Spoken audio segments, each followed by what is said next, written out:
A continuación tenemos la palestra del profesor Luis Fará y para presentar al profesor Luis Fará paso la palabra a la professora Sandra Malta. Adelante, Sandra, por favor. Obrigada, Juan. É um prazer estar aqui de novo nos nossos seminários, né? 38º, eu acho hoje, seminário. E aí, para mim também é uma grande satisfação apresentar o professor Luiz Gustavo Fará, né? Que ele é aí professor da UFMG e que fez seu mestrado, fez sua graduação na UFMG e mestrado e doutorado lá no IMPA, né, e um pós-doc aí na Universidade da Califórnia, de Santa Bárbara. O professor Fará, ele trabalha na área de equações diferenciais parciais do tipo de expressiva, blow-up, é o tema da palestra dele hoje. Queria chamar a atenção muito importante aí, né, professor Fará, apesar de ser jovem, já tem aí uma experiência muito bacana de vários alunos que ele orientou, e eu fiquei muito feliz aí de ver os prêmios, né, de melhores teses que ele teve, que recebeu pelas suas orientações lá da UFMG, tanto em 2020 como 2021. Então, muito parabéns e seja bem-vindo. Obrigado, Sandra. Obrigada pela introdução. Bom, o mérito é todo dos alunos, né? Eles fizeram um grande trabalho e foi reconhecido e a gente fica muito feliz, né? Que eles aprenderam. A gente aqui, só para a gente fechar um pouquinho, que eu esqueci de falar, sobre o tempo, né? A gente tem 40 minutos, né? E se você precisar que eu avise, eu te aviso, senão você para a gente ficar cronometrado.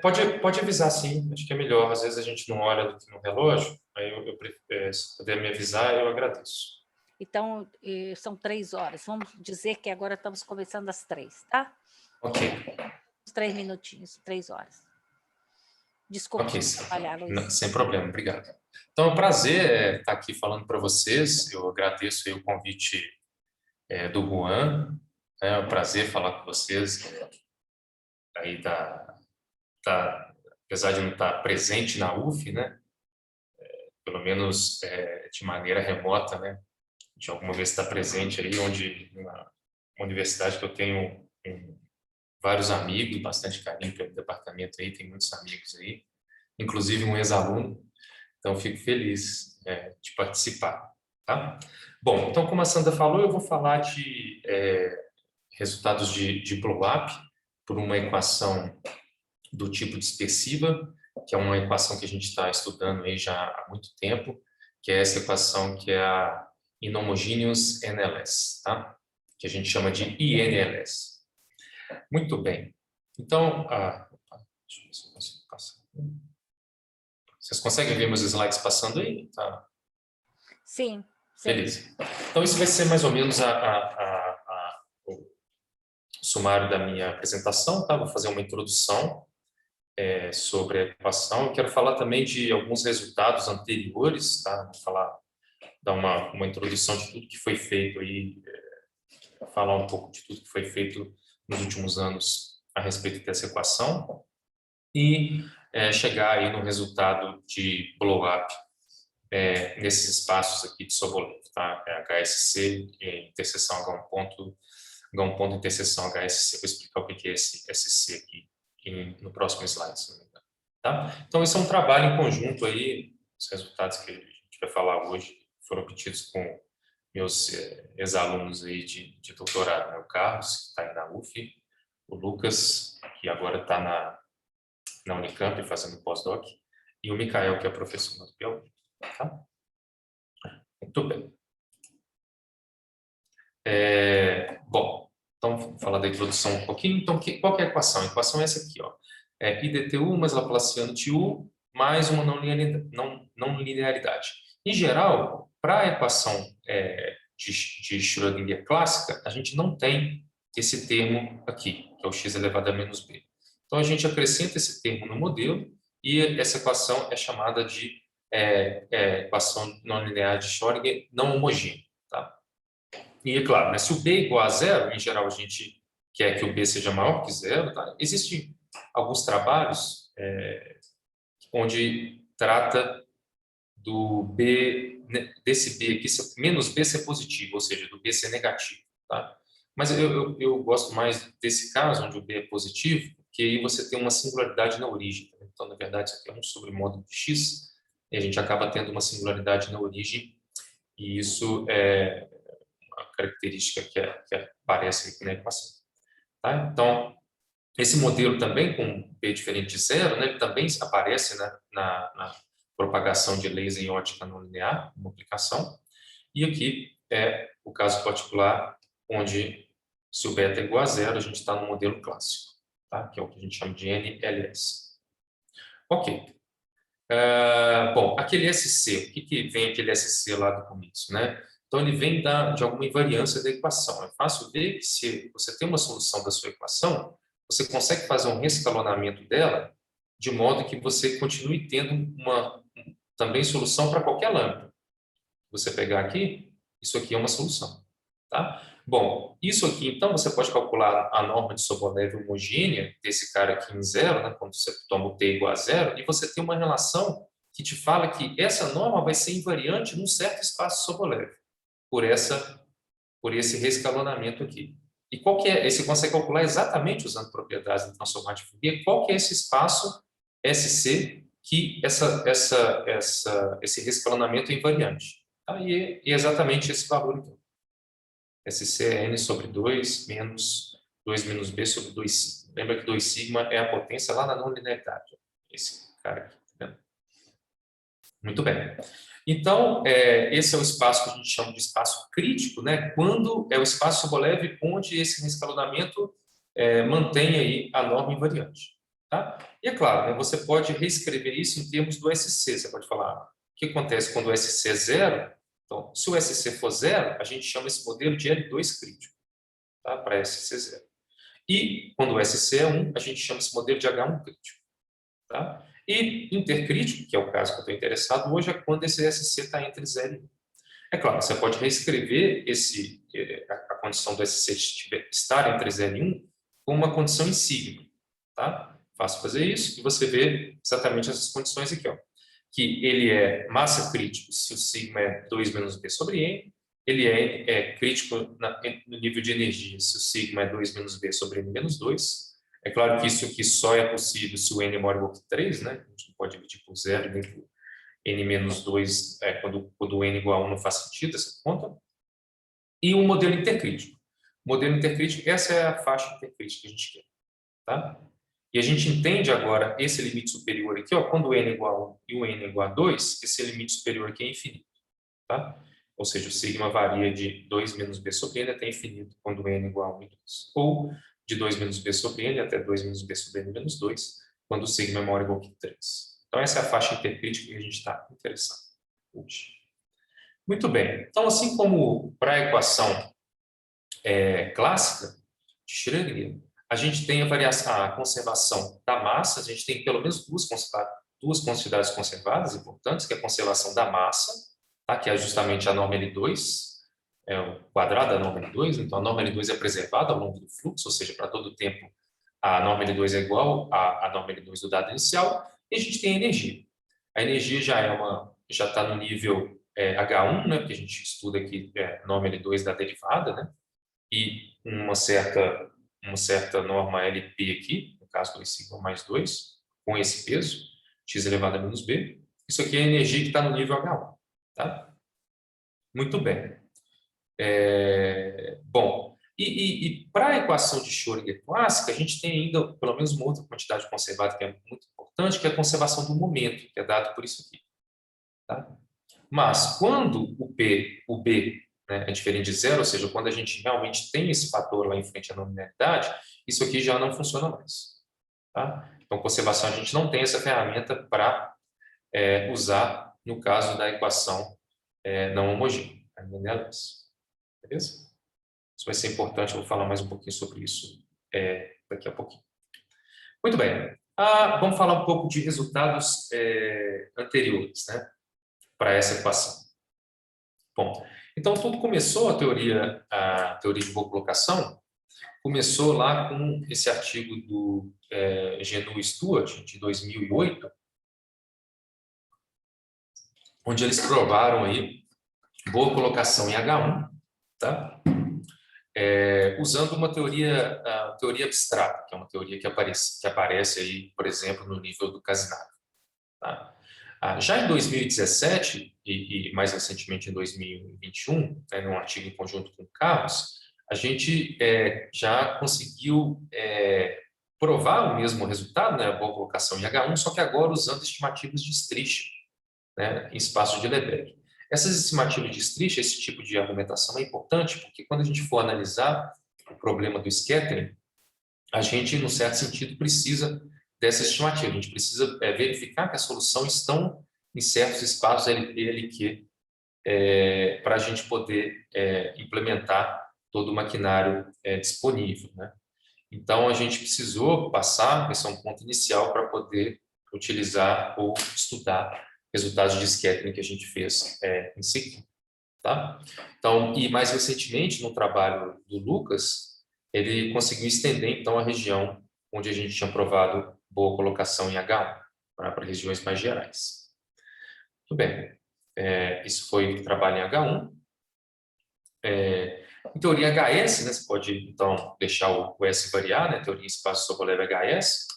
Isso começou lá em 2017, também com o trabalho do Carlos e o trabalho do Jim, onde, de novo, eles utilizaram, então, para provar, para obter essa boa colocação, né, eles obtiveram como base estimativas do tipo Strich em espaço de Lebesgue. Tá? Bom, mais recentemente, a gente tem 2 trabalhos bem recentes, né, do ano passado, desses 3 coreanos aqui, onde eles provaram também boa colocação utilizando estimativas de Strich, só que agora em espaço de Sobolev com peso, tá? Espaço um pouquinho mais gerais. E, finalmente, um trabalho mais recente do Alui e Tayashi, onde eles também provaram boa colocação no espaço HS, só que agora utilizando estimativas em espaço de Lorentz, tá? Estimativa de Strich em espaço de Lorentz. Isso é um pouco, foi a primeira vez que esse tipo de espaço aí apareceu na boa colocação, na teoria de boa colocação para essa equação. Tá? Bom, e para a gente estudar o problema de blow-up, também que eu vou falar mais para frente, a gente precisa de boa colocação nesse espaço aqui, ó, na interseção de 2 espaços. E isso foi feito aí num trabalho bem recente, que está para aparecer ainda, em colaboração com o Mikael e com o Carlos. Tá? Então, a gente provou, de novo, boa colocação nesse espaço, utilizando como base essa teoria de estimativas de Strich em espaços de Lebesgue. Tá? Muito bem. Então, isso são boa colocação em H1. O que a gente pode dizer? Isso aqui está um pouco acima do título, né? Vou tentar passar aqui para baixo. Vocês conseguem ver o título aqui. Desculpa, estava tampando. Bom, agora eu quero falar um pouco de boa colocação global, né? Então, primeiro, boa colocação global em H1. Né? Para esse tipo de coisa, a gente tinha que, em geral, quando a gente quer trabalhar em boa colocação em H1, a gente olha para quantidade conservada no nível H1, que é a energia. Tá? Então, é essa quantidade que a gente tem que olhar para ela.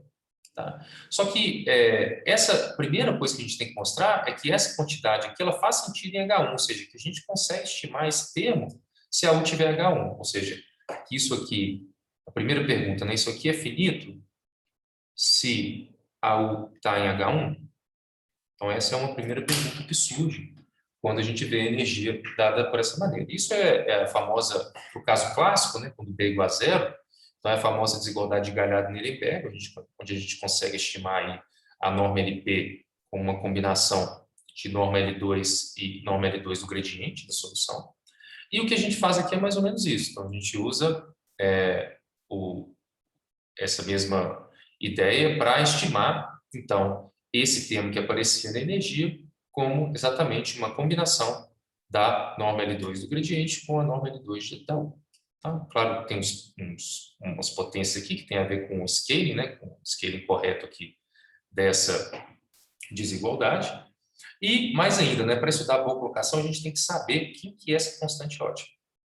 Então, boa colocação global, né? Se a gente quer estudar a boa colocação global, a gente precisa saber essa constante ótima para saber em exatamente qual região a gente tem boa colocação global. Isso, a gente tem esse resultado onde essa constante ótima é dada dessa maneira aqui.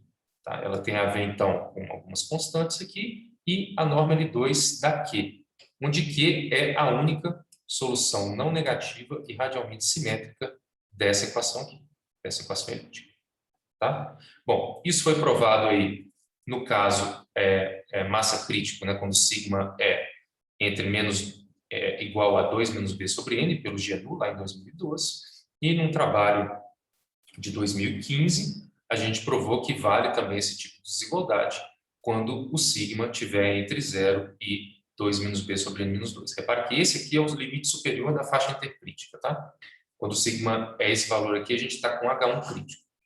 Então, H1 crítico, em geral, a gente não espera que apareceria esse fator aqui, tá? De fato, né, se você pega o sigma igual a esse, vai ver que essa potência aqui é 0, tá? Muito bem. Legal.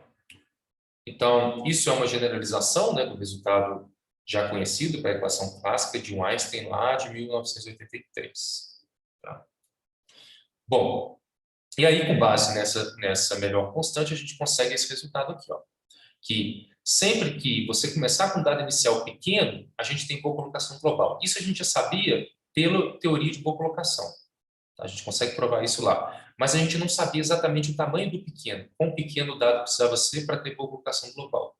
Então, com essa melhor constante, a gente obteve exatamente o tamanho do pequeno. Ou seja, se você tiver, então, um dado inicial cuja massa e energia é, no certo sentido, menor que a massa e energia daqui, aqui é aquela mesma solução da equação elíptica que eu falei, e a norma, uma combinação da norma do gradiente com a norma da solução L2 também for menor que uma combinação, a mesma combinação só que para Q, então a gente tem solução global em H1.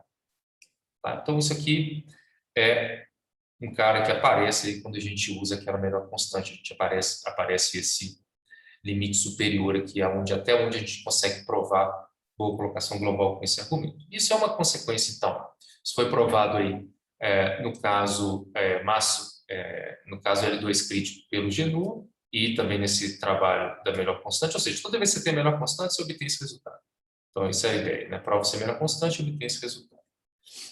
E, novamente, isso é uma generalização dos trabalhos clássicos, para a equação clássica de Einstein em 83 e de Romer e Rudenko já em 2008, onde eles já estudaram a equação intercrítica, tá? E o Einstein já estudou a equação L2 crítica. Muito bem. Bom, e aí você se pergunta, né? Será que esse é mesmo o lugar certo onde você tem boa colocação global? Ou seja, você não pode subir isso aqui um pouquinho não para ter boa colocação global? E aí a gente consegue mostrar que não. Que, de fato, se você tem aquela primeira condição é satisfeita, mas a segunda condição é satisfeita com a desigualdade contrária, então a gente tem blow-up. Blow-up no sentido de que a norma do gradiente vai explodir. Claro, a norma L2 não pode explodir, porque a norma L2 é conservada, né? A gente já viu isso. Mas então a gente mostra que a norma do gradiente explode, tá? Em tempo finito. Então, finito. Muito legal.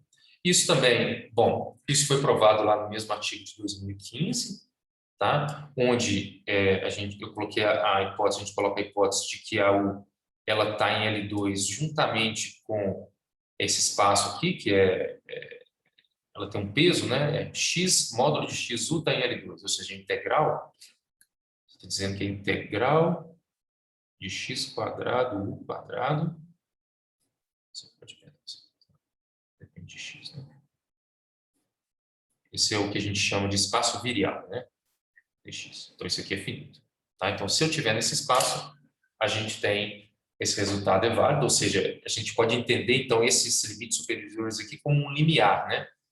Antes dele acontece global e depois dele acontece blow-up. Então, antes desse cara aqui acontece global e depois dele acontece blow-up. Você pode perguntar exatamente o que acontece nele, né? O que acontece quando você está exatamente igual. Bom, isso é um trabalho aí que o Lucas está trabalhando aí para obter resultados nesse sentido, tá? Mas não tem, até onde eu sei, não tem um resultado ainda provado, não, mas está a caminho. Muito bem, então isso e é claro, né, uma outra observação é que como acontece para a equação clássica, você pode trocar essa hipótese do espaço virial pela hipótese de ser radial. Tá? Isso foi feito aí logo em seguida pelo Jim, lá em 2018. Tá? Então, esse tipo de resultado, esses dois resultados, né, isso generaliza esses resultados clássicos que a gente tem aí para a equação NLS, que é o resultado Glassey, de 77, Tsutsumi, de 84, Ogawa e Tsutsumi, 91, e Homer e Rudenko, 2008. Muito bem. E, recentemente, uma coisa interessante, né, que apareceu aí recentemente, é que é possível mostrar esse tipo de resultado também, até retirando a hipótese de radial. Então, desde que você restringe um pouco mais a sua região intercrítica aí. Então, repare, o limite superior do intercrítico, na verdade, é esse. Tá? Mas, se você tiver que o sigma está nesse mínimo aqui, então a gente tem um resultado recente aí desses dois chineses, o Bai e Li, que eles conseguiram até tirar a hipótese de ser radial. Então, para não radial, isso também funciona. Bom, recentemente também, junto com o Mikael, a gente conseguiu também retirar a hipótese de radial, ou seja, a gente tem um resultado para qualquer função H1, não precisa ser mais radialmente simétrica, se você tiver no problema L2 crítico. L2 crítico com energia negativa. E a gente provou que isso que essa função que tem um resultado de blow-up nessas condições. Tá? E o legal é que essas duas coisas não valem, ou são desconhecidas ainda, não valem por enquanto, né? Tem uma prova para isso, para a equação clássica. Tá? Então, é interessante, né? Parece que você está inserindo uma coisa que vai dificultar um pouco a sua análise. De fato, quando você vai estudar a boa colocação, esse termo x a menos b que aparece em frente à nominalidade, isso acaba introduzindo novas dificuldades para utilizar, para fazer análise, mas, ao mesmo tempo, ele te dá resultados mais fortes, tá? Que os existentes para a equação de Schrödinger clássica. Bem interessante isso. Essa conclusão que a gente teve é bem recente, né? Do ano passado. A gente não sabia que a gente conseguiria resultados que não existem para a equação clássica nesse contexto não homogêneo. Bom, então, deixa eu falar agora um pouco de resultados de scattering. Então, para resultados de scattering, a gente tem dois tipos de técnicas básicas, que é o tipo de o que a gente chama de concentração, compacidade e rigidez, é o método de concentração, compacidade e rigidez. E para esse método a gente tem os seguintes resultados. Eu tenho um resultado aí com Carlos, né, também de 2017, onde a gente estuda o caso 3D cúbico, a gente consegue provar scattering. A gente tem um resultado mais geral, onde a gente prova que o scattering também vale na faixa intercrítica, tá? Não só 3D cúbico, então vale na faixa intercrítica. E, mais recentemente, a gente já tem scattering no caso de energia crítica para equação e NLS mais recentemente. Legal? E isso para radial. Para não radial, a gente tem, então, trabalhos mais recentes, que, por exemplo, no caso 3D cúbico, isso é um trabalho recente do Miao, Jason Murphy e o Zeng, aqui que vai aparecer ainda para ser publicado. A gente tem também um trabalho junto com o Carlos, o Mikael e o Jason. A gente conseguiu estender esse tipo de resultado para toda a faixa intercrítica. Está aqui. E, recentemente, também um trabalho do Carlos com o Jason, onde eles estudam de novo o caso de energia crítica em dimensão 3. Tá? E, bom, isso generaliza todos esses resultados aí para a equação clássica de Schrödinger, tá? Estende, né, esses resultados, vamos dizer assim, estende esses resultados para o modelo não homogêneo, tá? E é nesse paper onde foi introduzida essa técnica, tá? De concentração, compacidade e rigidez, no caso energia crítica, e o Homer e Rudenko, onde eles fizeram essa mesma análise para o caso intercrítico. E esses caras aqui, tá? Muito bem. Alguns comentários, né, a respeito dessa passagem do radial para não radial é o seguinte. Bom, o método de prova para essa equação não homogênea, no caso não radial, é completamente diferente do caso da equação clássica. Porque na equação clássica, para você passar do resultado radial para o não radial, você usa a conservação do momento. E nesse modelo, a gente não tem conservação do momento. Então, a técnica é uma coisa completamente diferente para essa passagem do caso radial para o não radial. E uma outra coisa é que esse resultado que eu falei para a equação crítica, né, energia crítica, resultado provado pelo Carlos e pelo Jason, publicado aí no ano passado, isso só vale para a equação clássica no caso radial. Então, para o caso não radial, isso é novo, e isso não vale para a equação clássica. De novo, a gente está obtendo resultados mais gerais para esse modelo que parecia ser um pouco mais complicado. Tá? Daqui a pouco eu vou tentar dar uma justificativa. Por que isso, de fato, esse x a menos b ajuda em alguns casos, né? Atrapalha em outros, mas atrapalha numa boa colocação, a gente tem que fazer uma análise mais refinada, mas acaba ajudando em outros contextos. Bom, uma segunda técnica para mostrar scattering em H1 é o que a gente chama do método de Virel-Moravec.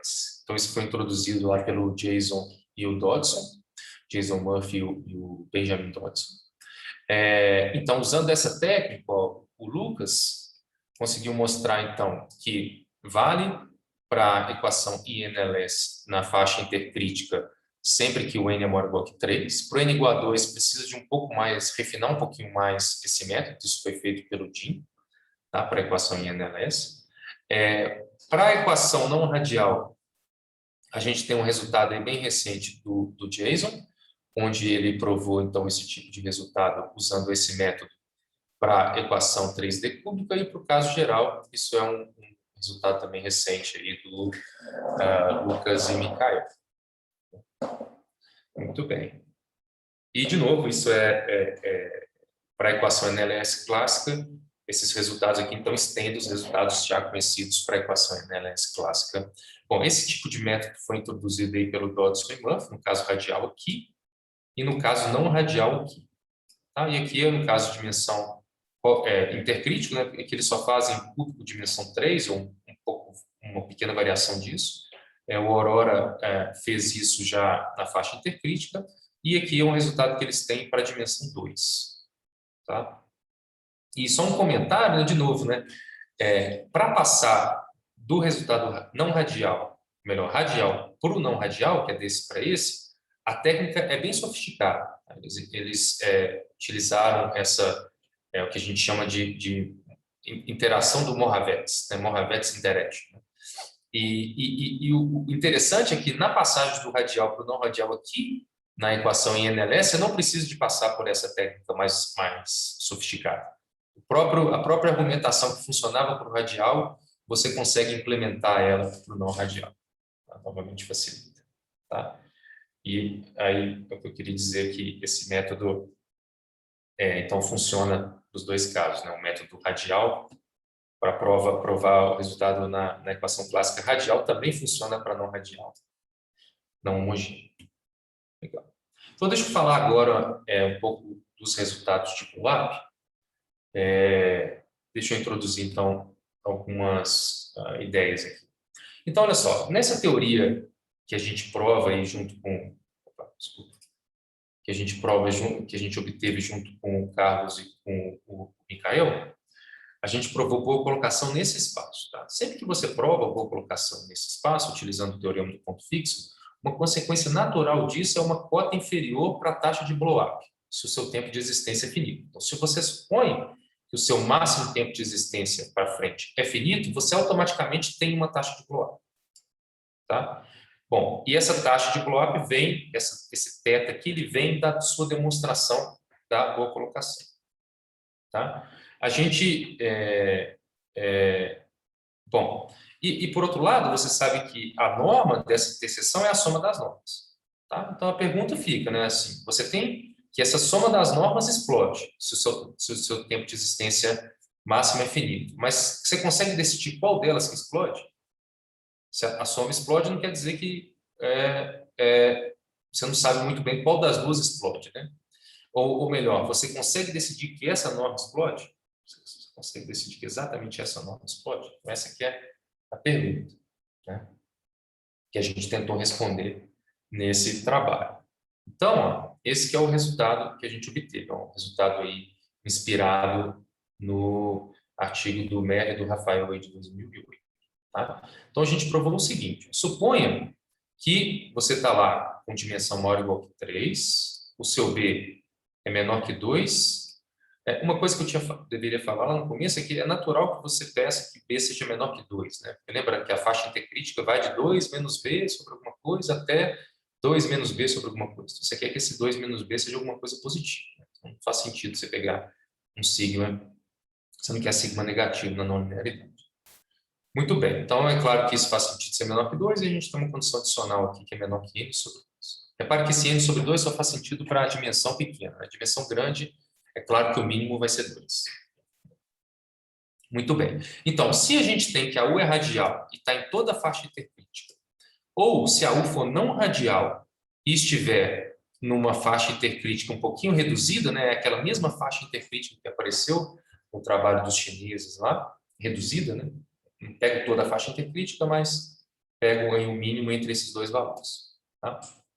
Então, a gente consegue mostrar o seguinte. Então, se for radial, eu tenho um resultado em toda a faixa intercrítica. Se não for radial, eu tenho um resultado restringindo um pouquinho essa faixa intercrítica.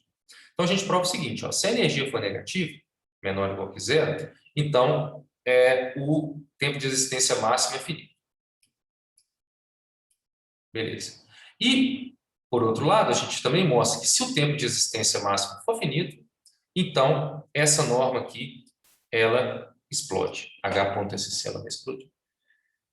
O Lin-sup dela explode. Né? Não consigo decidir que ela vai sempre para o infinito, mas pelo menos existe uma sequência de tempos convergindo para o tempo limite aqui, onde essa norma vai para o infinito.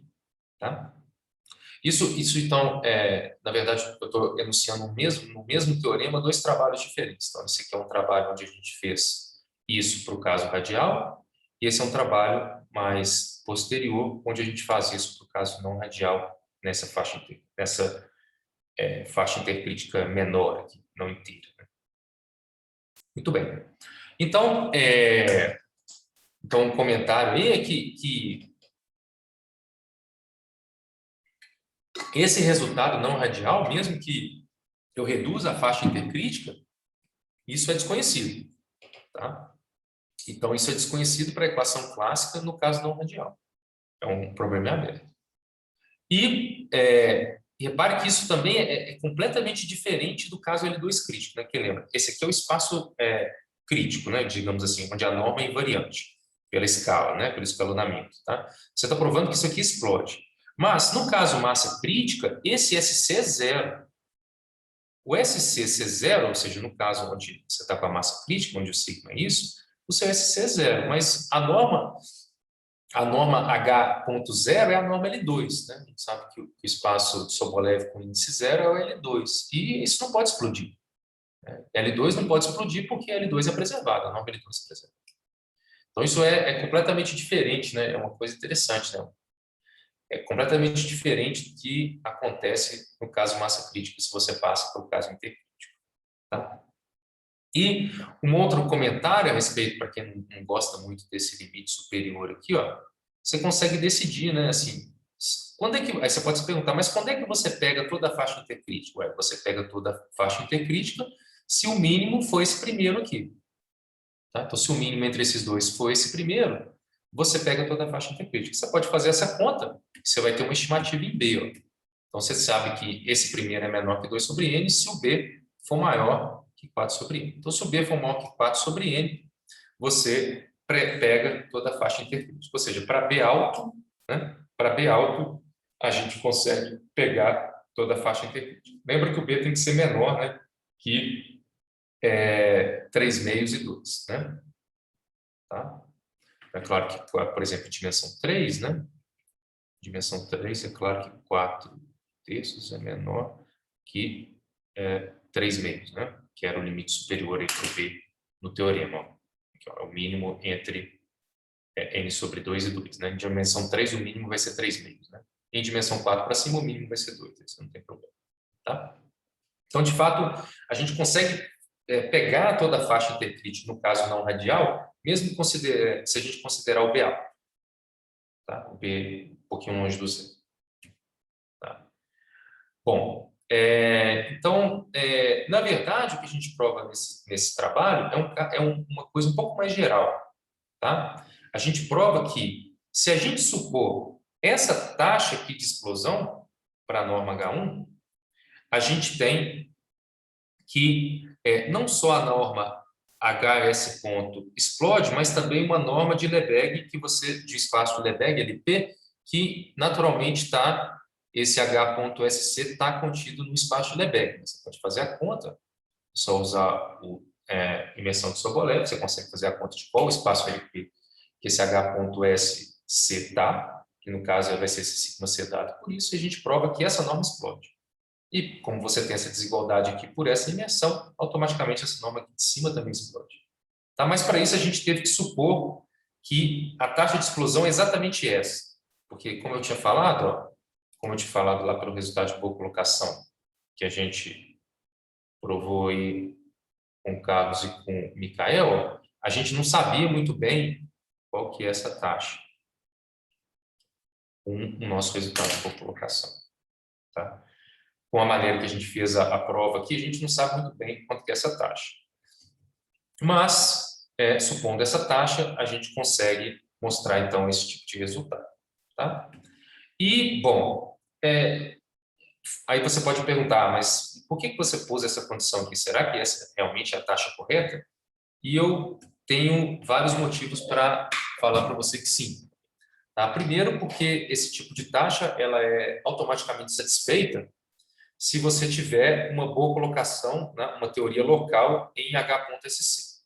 Tá? Isso a gente não tem ainda para a equação não homogênea, mas a gente tem para a equação clássica. Para a equação clássica, isso é automaticamente satisfeito.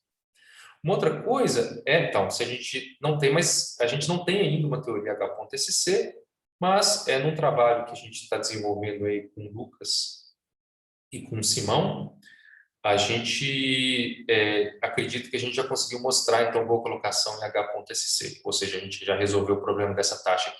Então, de fato, essa taxa existe sempre. Tá? E, bom, mesmo se você ainda, como a gente ainda não fechou o artigo, então, mesmo se você pedir um pouco mais, ou seja, pedir que o seu dado inicial está em H1, aquele resultado que eu falei com vocês no início do Aloy Itayashi, do ano passado, onde ele faz boa colocação usando espaço de Lorentz, ele provou que a taxa é exatamente essa. Então, nesse resultado, se você ainda supor, supor adicionalmente que o seu dado inicial está nessa interseção de espaços, não só que o seu dado inicial está nessa interseção de espaço, mas que ele está um pouquinho no espaço um pouco menor, ou seja, H1, é claro que H1 está aqui dentro, né? Mas se você pedir que ele esteja H1, você tem a taxa. Tá? Isso é uma consequência da demonstração aí do Aloy Itayashi em espaço de Lorentz. Tá, mas a gente acredita que a gente sabe fazer isso já em espaços de Lebesgue, utilizando as estimativas de Stricha que a gente conhece. Muito bem, então deixa eu dar uma demonstração aí do teorema 1, né? Vamos assumir o teorema 2. Daqui a pouco eu falo um pouquinho do teorema 2 no tempo que me resta. Tá? Bom, então assumindo o teorema 1, se você supor que aquele Lin sup não é infinito, então você tem que o sup ele é finito, dessa norma H.SC. E aí você consegue fazer um rescalonamento da sua solução, tá? De modo que você ainda continua com uma solução e de modo que você escolhe esse roteiro para que você tenha essa igualdade aqui, que isso aqui seja 1 para todo o tempo. Tá? Então, o seu rescalonamento, desculpa, depende do tempo. Tá? Então, você escolhe de modo que isso aqui acontece. Que a princípio isso aqui explode, né? Então, você tem que escolher isso aqui indo para 0. Tá? Mas tudo bem. Mas com essa escolha, você tem automaticamente que a sua norma H.SC do dado inicial ela é limitada e a norma do gradiente do dado inicial aqui também, pensando que tal igual a 0 nessa equação, também é limitada. Limitada por essa escolha que a gente fez como sendo 1. Tá? Ou seja, o que a gente sabe é que o dado inicial ele é limitado nesse espaço H1 ponto interseção H.SC, que a gente já tem a boa colocação de um resultado provável. E se isso aí acontece e o dado inicial é limitado, a gente sabe que o tempo de existência depende só da norma do dado inicial nesses dois espaços. Então, uma vez que essa norma do dado inicial aqui é limitada, o tempo de existência vai ser o mesmo para qualquer função dessa. Então, isso aqui só pode ir até um certo tempo fixo. Tá? E a partir daí você tira uma taxa. Você tira, então, que isso aqui tem que ser sempre menor que esse tempo máximo de existência, e a partir daí você tira uma taxa para o ρ, que o ρ você definiu, então, como sendo o inverso aqui do gradiente elevado a alguma coisa. Então, você obtém exatamente a taxa. Ora, mas se você obtém exatamente isso aqui é justamente a hipótese do teorema 2. Tá? Então, eu tenho a hipótese do teorema 2, o teorema 2 fala que isso aí explode. Ora, se isso aqui tem uma cota inferior, né, explode, então não pode acontecer o que a gente supôs aqui no começo. Né? Não pode acontecer isso. Então, isso aqui não pode. Tá? Então, se isso aqui não pode acontecer, a gente tem que esse lim sup aí é mais infinito. Tá? Desculpa, deveria ser aqui, né? Não limite, mas lim sup. Quando teve aqui. Então, é um probleminha aberto ainda mostrar que, de fato, o limite vai para mais infinito. Né? Mas, isso, é um probleminha aberto ainda. Não só o lim sup, mas o limite, de fato, vai para mais infinito. Tá? Muito bem. Luiz, só um Sim. minutinho, estou te interrompendo, porque você pediu para avisar, faltam 5 minutos, tá? Ok, obrigado, Sandra. Então, acho que eu vou tentar ser um pouco mais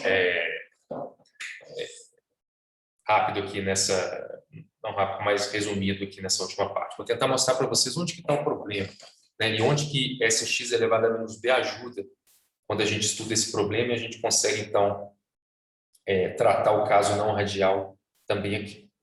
Beleza, então, a gente agora quer provar esse teorema 2, né? E aí, de novo, né? O maior obstáculo é como fazer a análise com esse x elevado a menos b. A gente achava que isso aí atrapalhava, né? De fato, introduz novos parâmetros no seu problema que você tem que analisar, mas também te dá um decaimento esperto que a gente pode aproveitar para provar resultados mais fortes, que não tem para equação clássica. Vamos lá. Então, olha só, as duas ferramentas fundamentais são a identidade do tipo virial, que é você colocar... Lembra do espaço virial, onde você tinha aqui x ao quadrado? Então, em vez de eu colocar x ao quadrado, eu vou ser mais esperto e vou colocar uma função aqui que se comporta como x ao quadrado se perto da origem. E fora da origem é zero, ou seja, eu tiro o problema do crescimento dela no infinito. Então, se está em L2, isso aqui, essa quantidade é sempre infinita, e aí você pode derivar. Né? Você coloca algumas hipóteses nessa condição, você pode construir essa função aí satisfazendo algumas hipóteses, e aí você pode derivar inclusive 2 vezes, que é o que a gente chama da identidade virial, e mostrar que você tem uma desigualdade desse tipo. Né? Onde você está com 2 vezes aqui a derivada daquela quantidade, tá vendo? Então, isso tem a ver, então, com a norma do gradiente, e aqui a energia. Né? Isso aqui é conservado, muda, e isso aqui é o que você essencialmente quer controlar. Né? Você sabe que essas coisas aqui são menores ou iguais que essa desigualdade aqui. Agora, olha que legal. O bom é que quando você faz isso, você tira o problema de analisar esses caras perto da origem. Você só precisa analisar esses 2 caras aqui fora da origem, porque o R aqui, você pode colocar ele tão grande quanto você queira lá no futuro. Tá? Então, você está tirando esse problema da origem. Ora, e tirar isso aqui da origem, você tem um decaimento para isso. E isso, eventualmente, vai te ajudar. Tá? Deixa eu tentar ser mais específico aqui. Então, vamos lá. Ó. Então, só a demonstração desse tipo de desigualdade aqui, né? Então, você deriva 2 vezes. Então, você encontra aqui esses 4 termos. Você, se no caso radial, você consegue reescrever isso aqui de maneira mais inteligente, mais esperta, como sendo isso aqui, e aí é claro que isso aqui é menor ou igual que a norma L2 ao quadrado, porque você impôs uma limitação para φ desse cara aqui. Muito bem. Aí você, agora, no caso não radial, você tem que ser um pouquinho mais esperto para analisar isso. Como é que você faz? Você reescreve, então, essa segunda derivada como soma de 4 termos, tá? Esse que é aquele terminho que aparecia na combinação da energia com a norma L2 do gradiente, mais esses 3 novos termos aqui.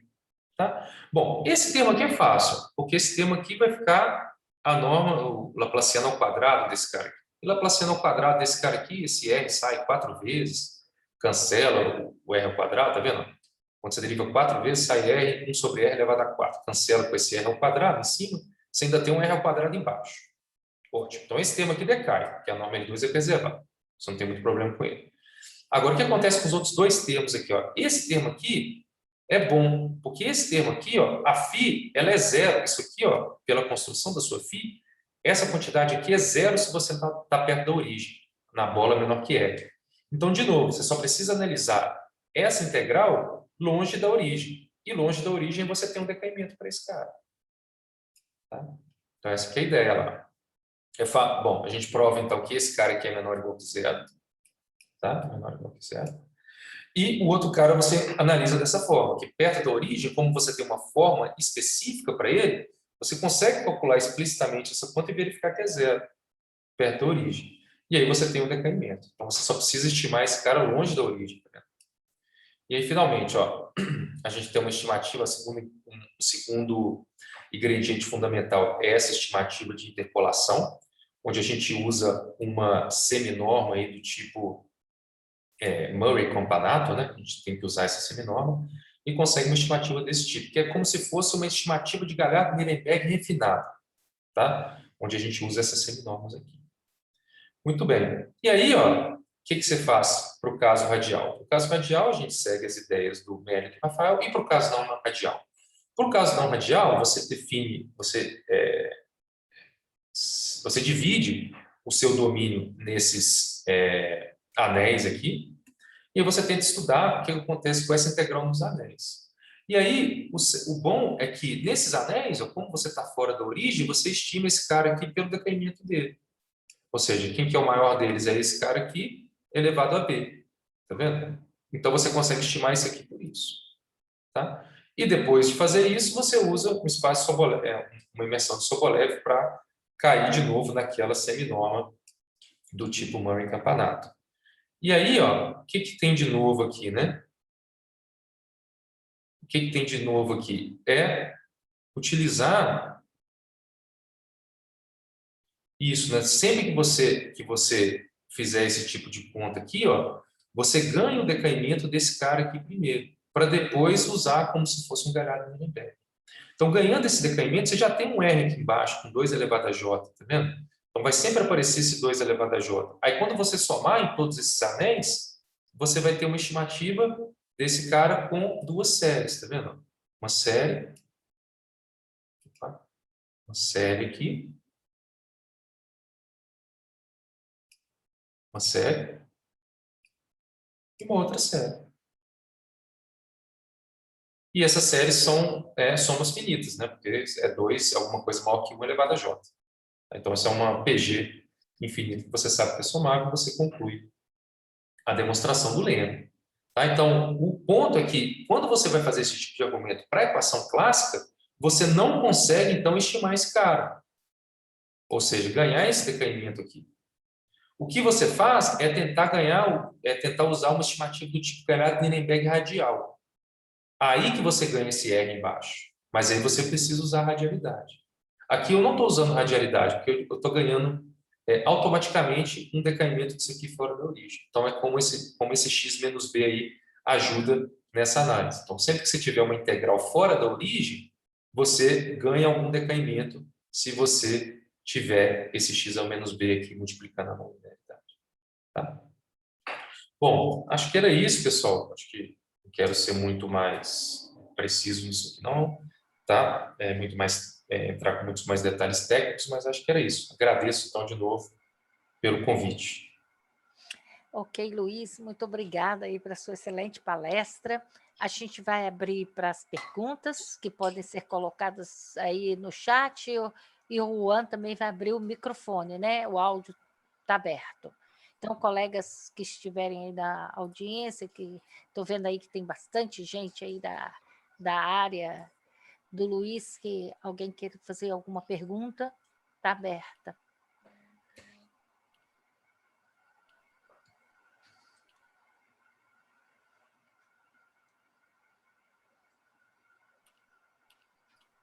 Ninguém? Nenhuma pergunta? da plateia? Acho que tem seus coautores aqui, não? Tá com o Carlos aí? O Carlos entende muito bem disso. Deixa eu fazer uma pergunta, Sandra. Sim, pois não. Luiz, Fala, Max. obrigado aí por essa palestra super bacana. Assim, uma Obrigado. pergunta bem ingênua, tá? Então, você pode dar... Não, sem problema. Eu fiquei com a impressão de que, no seu sentido, esse teu termo x elevado a b, de alguma forma está adicionando uma certa radialidade ao teu termo potencial, né? Foi assim, até pelo que você chamou a atenção agora no final, como você estava explicando por que ele funcionava. Será que você não pode trocar a existência dele por uma hipótese na solução mesmo? Ou seja, a solução não é radial, mas satisfaz um certo decaimento radial, em algum sentido, alguma coisa assim, né? Você fala, então, tentar obter resultados em outro espaço, que não seja exatamente o H1, mas outro espaço com outro tipo de decaimento. Não, boa pergunta, Max. Nunca pensei sobre isso, não. Mas, de fato, o que a gente está conseguindo aqui é tirar a radialidade. Você entendeu? Não, isso eu entendi. Mas eu fiquei com a impressão que você, de alguma forma, está adicionando um pouquinho de radialidade nesse módulo de x elevado a menos b, né? Essa norma de x, assim. Ele, no certo sentido, ele atrapalha um pouco, porque, por exemplo, você perde... por exemplo, a invariância que você tinha por translação para a equação clássica, você não tem mais invariância. Você não tem mais essa invariância. Né? Se você mete o x a menos b ali, você não tem mais invariância por translação. Então, isso começa a te dar menos ferramenta para trabalhar. Mas eu não sei pensar em algum espaço... Bom, tem esses espaços com peso, né? Tem esse resultado do espaço com peso que certamente leva em consideração esse x elevado a menos b. Lembra dos resultados? Tem algum resultado que eu falei aqui lá no início? Lá no começo, sim. Esse aqui, ó, bem recente, o de espaço com peso. Então, certamente ele vai olhar para o peso para matar esse x a menos b, para isso não te atrapalhar. Pode ser sim que tenha resultados, mas resultados assim de blow-up ou scattering, né, que é espalhamento, eu não sei te dizer se tem em outros espaços sem CH1. Tá, ok. Tá bom. Obrigado, Luiz. Valeu. Obrigado, Max. Obrigado. Obrigada, Luiz. Aí, Max, obrigado, Sandra. Una curiosidad, rapidinho. ¿Tem como ir a la ecuación que você abordó? O... Sim, claro. No, rapidinho, una curiosidad. ¿Aquí? Sí, en esa ecuación ¿es factible trocar el laplaciano por un operador elíptico en general? No, o daría problemas. En la variable x, no precisa ter tiempo. Tá. Não precisa ter tempo? No, es un operador en general, elíptico de segundo orden. Mas você não quer derivada do tempo, não? No, sí, derivada en el tiempo, sino que el laplaciano, un operador elíptico de segundo orden, que puede depender... Por exemplo, o Carlos tem resultados onde ele troca esse laplaciano pelo bilaplaciano. Sim. Então, certamente você pode mexer nisso aqui. Sim. Né? Você pode ter o laplaciano fracionário também. Certo. Né? Tem algum resultado onde você adiciona, né? Você pode adicionar um potencial quadrático, inverso quadrático, né? Que o pessoal fala. Tipo, você soma aqui um termo desse tipo aqui, nesse laplaciano. Então, essencialmente, você está trabalhando com esse operador, né? Identidade sobre x quadrado. Né? Então, ele também tem resultados nesse sentido. Alguns resultados de boa colocação e boa colocação global. Então, certamente você pode mexer. Legal. Não sei até que ponto você pode mexer, assim, do jeito que você estava querendo, você queria uma coisa fracionária, tipo um laplaciano fracionário. Acho que sim. Eu já vi resultados para equação clássica nesse sentido. Certamente você pode adaptar para essa equação. Obrigado, Luiz. Obrigado. De nada. Obrigado. Luísa, eu vou fazer uma pergunta também meio boba, assim, na verdade é só curiosidade, né? Porque não sou da área. Nenhuma pergunta é boba.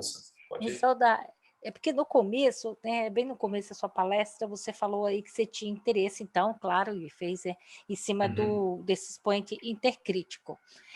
Além de toda essa dificuldade, todas as questões matemáticas que estão aí por trás, você também pode pontuar alguma coisa mais física associada, o interesse de algum problema relacionado que você quer resolver? Então, eu não sou muito... assim, eu não conheço muito bem das aplicações assim, diretas desse tipo de equação. Mas, por exemplo, para a equação clássica NLS, no caso 3D e não linearidade cúbica, eu sei que isso é um dos modelos muito aplicados em física. Então, geralmente, quando você tem um resultado para a equação clássica, ele aparece primeiro, assim, digamos, se o pessoal quiser fixar uma equação para trabalhar, em vez de deixar esse sigma variando em toda a faixa intercrítica e tal, ele fixa a 3D cúbica. Certo. E a 3D cúbica, ela está nessa faixa intercrítica. Entendi. Ela não é massa crítica e não é energia crítica, ela está na faixa intercrítica, sim. Ok. Tá? Ok. Então, sempre que... Por isso que quando, às vezes, quando eu fui anunciar alguns resultados aqui, lembra? Falei de scattering, por exemplo. Sim, sim. A scattering eu Isso. falava, ó, 3D cúbico e depois intercrítico, depois 3D cúbico e intercrítico. Então, o pessoal geralmente começa a tentar fazer o 3D cúbico. Se isso der certo, você passa para o intercrítico. Então, uma vez que essa 3D cúbica ela tem mais aplicações ou é mais... O pessoal de física como é que fala? Entende ela como um modelo que aplica-se mais na área. Mas eu não consigo te dar mais detalhes do que isso. Não, tá ótimo, tá excelente. Foi ótimo essa motivação. Tá, ok. Muito obrigada. Muito obrigada. Obrigado a você. Então, acho que se a gente não estou vendo mais nenhuma pergunta, não tem perguntas, a gente agradece, Luiz, você, da sua presença aqui com a gente e convida aí, né, sempre a aparecer aqui nos nossos seminários, que são as quartas-feiras, né, a cada 15 dias, e nós estamos na 38ª sessão hoje, aí uma longa jornada iniciada pelo grupo. E eu acho que a gente vai continuar assim, né, mesmo se a gente voltar a presencial, mas é uma forma da gente juntar pessoas, como você que está aqui, né, o Com professor certeza, né? antes. Poder se encontrar, né? É, o Juan agora tem meu contato aí, ele começa a me passar, né, o Juan? Obrigado. Aí as próximas convocações, né? Me coloca na lista. Com certeza. Tá. Obrigado aí, gente. Obrigado pelo convite, foi um prazer participar. Tá joia. Bom sucesso aí, viu?